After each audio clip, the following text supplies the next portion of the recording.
گفتوگۆکانی هەولێر و بەغدا لەسەر دیاریکردن و یەکلاکردنەوەی پشکی هەرێمی کوردستان لە ڕەژنووسی پڕۆژە یاسای بودجەی ئەم ساڵی عێراق بەردەوامە.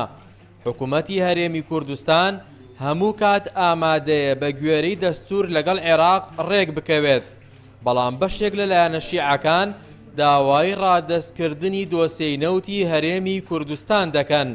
پسپۆڕێکی یاسا و دەستور بە بەڵگەوە لە دەستوری ساڵی 2005 عێراق دەیسەلمێنێت. ئەو داواکاریەی بەغدا پێچەوانەی خودی دەستورەکەی خۆیانە و دەژڵێت لە دەستوردا مادەی 110 کە 9 بڕگەیە باز لە دەسەڵاتەکانی حکوومەتی عێراق دەکات، هیچ بڕگەیەکی نییە باز لە دۆسیەی نەوت بکات.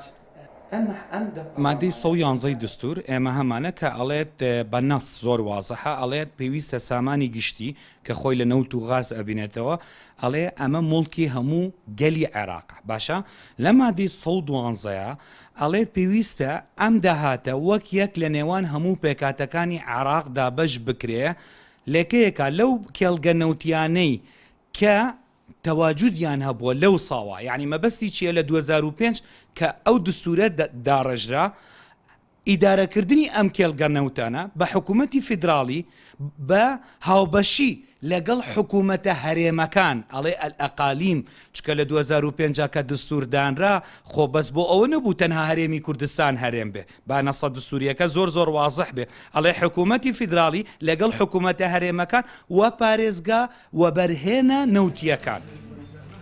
بە بڕوای چاودێرانی سیاسیش داواکەی حکوومەتی عێراق و بەشێک لەلایەنەکان بۆ ئەوەیە کە لەگەڵ هەرێمی کوردستان نەگەنە ڕێککەوتن. چاودێرێکی سیاسی پێی وایە ئەم داواکاریە سەلمێنەری ئەوەیە بەشێک لە پەرلەمانتارانی نێوپەرلەمانی عێراق دەیانەوێت کورد لە عێراق جیا بکەنەوە. تۆ شتێک لە دەستوری عراقیە ئەگەر پابندین، ئەگەر قرارە ئێمە حکوومەتێکی فدرالیمان هەبێ و هەر هەمومان پابندی دەستور بین، تۆ ئەوەی کە دەستور حەڵاڵی کردووە ناکرێت چەند سیاسیکی عەرەب یا چەند معەممەمێک قرار بدەن لەسەر ئەوەی کە ئەو مافە لە تۆ بسەنەوە یا مافی پێکەوە ژیانی عێراق و عێراقی وەک عەرەب و کورد بەیەکەوە لە کورد بسەنەوە. بە گوێرەی مادەی 14 و 18 دەستوری عێراق، هاوڵاتیانی هەرێمی کوردستان هاوڵاتی عێراقین و مافی پێدانی موچەیان لەلایەن حکوومەتی فیدراڵەوە هەیە.